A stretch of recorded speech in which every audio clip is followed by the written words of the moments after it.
Okay, I couldn't resist the urge to come on here and talk about the current energetics at play. It wasn't possible for me to jump on last week.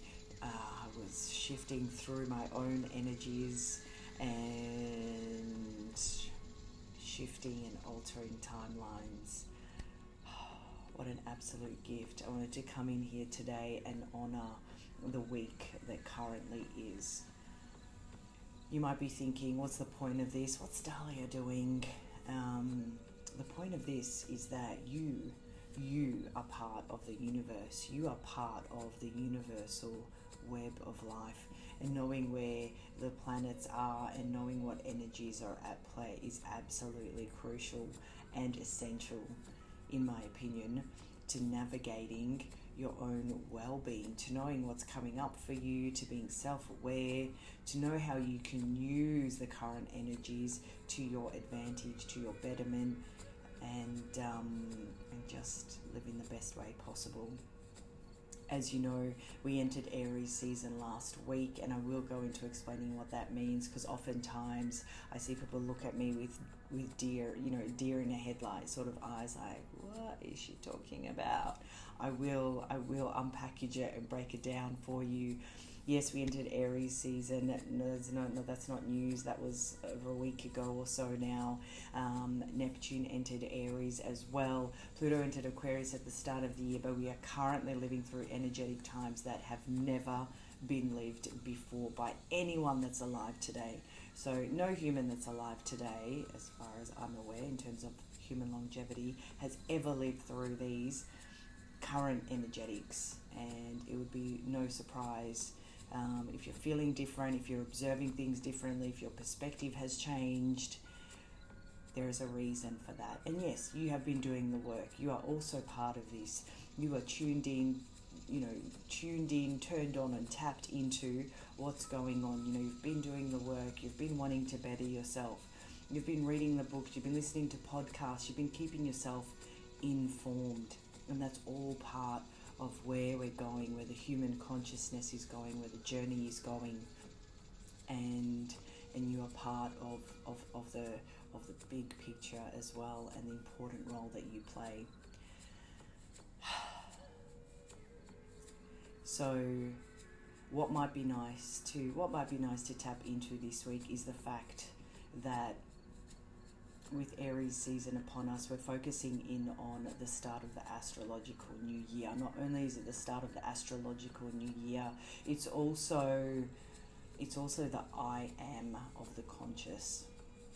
So the energy at play here is about you. It's about the true you. It's about, who are you? What did you come into this physical world reality with? Why are you here? What do you like doing? What don't you like doing and being and feeling? And how do you want to express that? So focusing on yourself and well-being is probably coming up a fair bit at the moment. How and also this push-pull around, what's coming, what's shifting, what's changing, what needs to end, and this is going to be a big highlight for the rest of the year as well. We're in a 9-year, it's the year of the snake. The snake sheds its skin, it grows new skin, and damn, it looks good. So there's a lot more I'll go into there too, but this is the year, this is the portal year, this is the year where we let go of the outdated modes of being, of thinking, of feeling, of the stuff that just doesn't serve us anymore. And that can be packaged in many different ways in your life. The things that don't serve you anymore don't always show up in a beautiful gift package with a ribbon around it. It could show up in a way that goes under the radar. It could show up in a way that you've gotten used to it, and that's okay. Better the devil you know. It could show up in a way that is so pervasive to the subconscious that it just seems normal. But the way that it might be showing up on your radar, in your consciousness, in your awareness, is that something doesn't feel right, or I'm feeling unwell. There could be, certain hiccups in health. I don't mean literal hiccups, although that's a thing too, and that's a good clearing of energy. But certain, your body could be wanting, intending to communicate with you and tell you what's happening. Is it your tummy?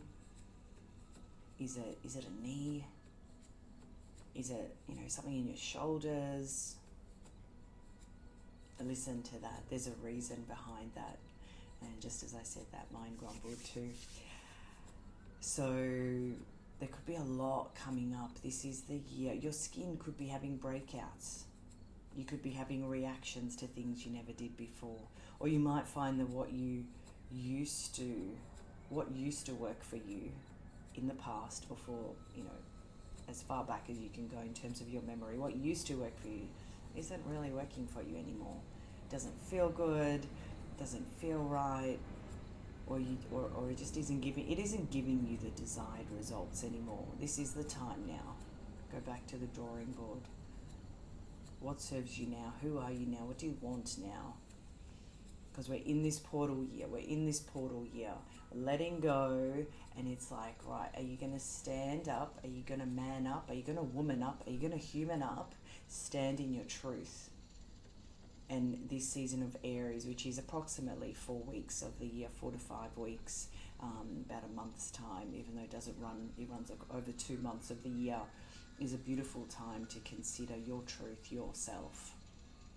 That's what we focus on in Aries time. It's also a beautiful time to take action. Aries energy is about taking action. If you don't know how, write down some ideas. Think of some ways you could, make those changes that you've been wanting to. Think of some ways you could live your ultimate true self. How can you represent your absolute truth in the highest way possible? Write down some ideas and then break it down into a tangible form.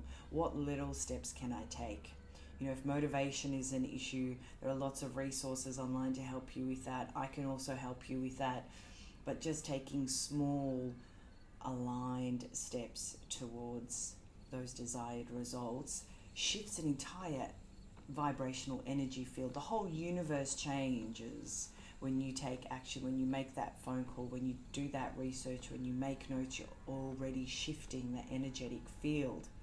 You're already starting to manipulate the energy that is already there. It's like Play-Doh. When my kids play with Play-Doh, it's just this blob of colour, and then it's like, let's create something, let's make something. And that's another thing that's really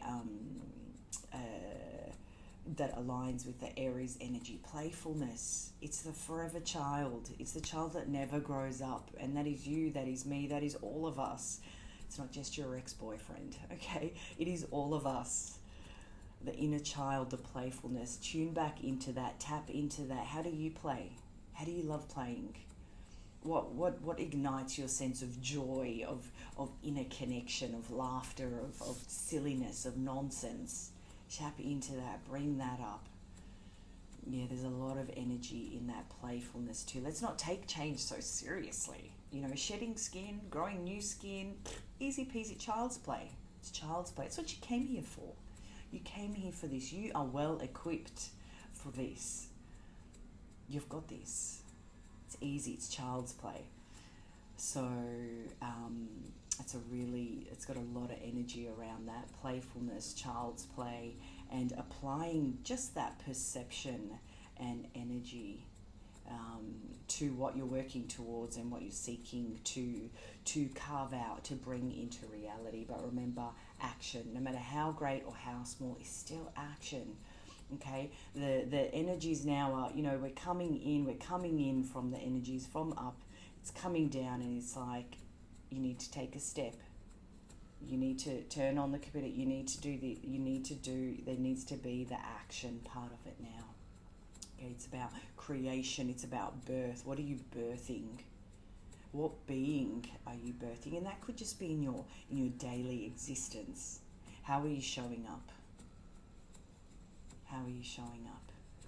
The Aries energy is a lot about truth as well. And now that Neptune has come into the mix, which is an outer planet. So what energies are we getting there?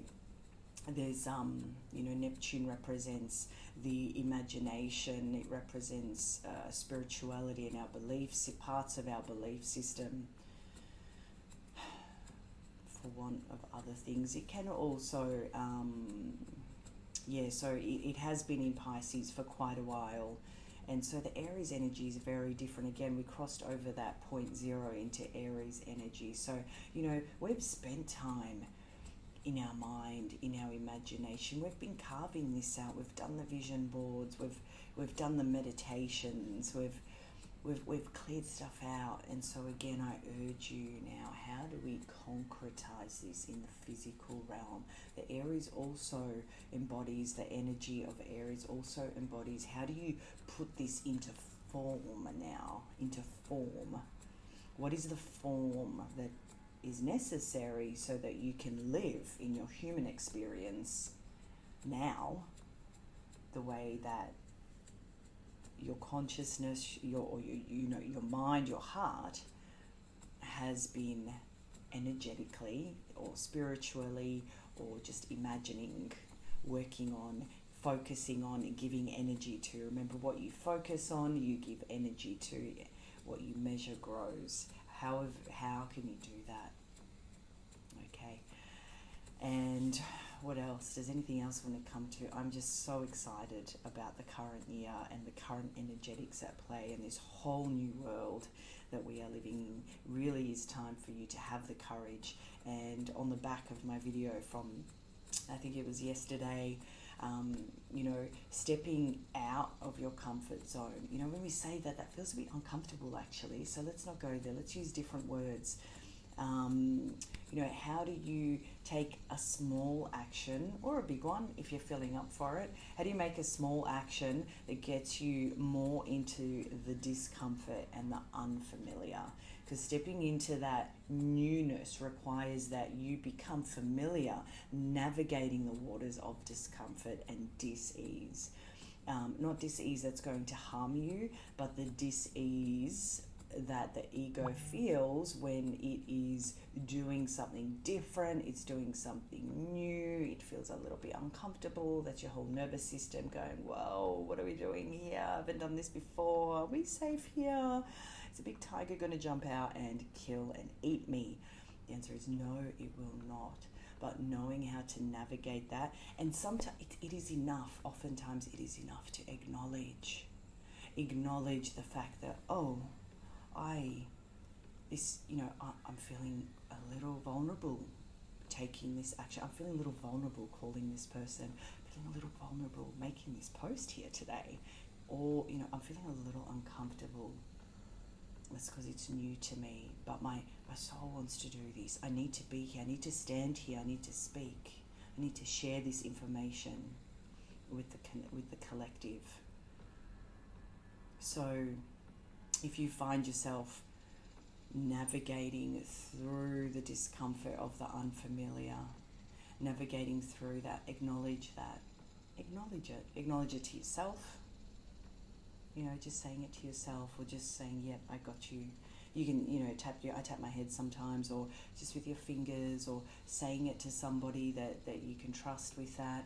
Or again, instilling that playfulness into it is such a, what word do I want to use here? Like a mood killer, but in a positive way. It's like you add a little zest, a little teaspoon of playfulness to the discomfort, and all of a sudden, the whole thing changes. So I'm sort of I'm getting the vibe that this is the end of my video for today. I hope it served you in some capacity. The main things I'm getting are instilling, really just applying that playfulness to the actions that you're taking at the moment, and to when you're feeling frightened, when you're feeling vulnerable, when you're feeling, that you're like so out of your comfort zone, acknowledge that, be present with that, and how can you make it fun? The mind responds to fear and excitement apparently in the same way, or it has so we can shift that. But use whatever words resonate for you, and have fun with it. I'm having fun with it. Love presenting this to you today. If it served you or it didn't, let me know down below. Please subscribe to the channel if you'd like to hear more from me. There will be, a lot of energetic sharing for the collective, as well as some astrological sharing, mindset work, and just ways to improve your well-being. The next video will be all about the power of our voice and words, which I'm really excited to deliver to you, and or share it with people that you think might be interested. Thanks for your time and attention.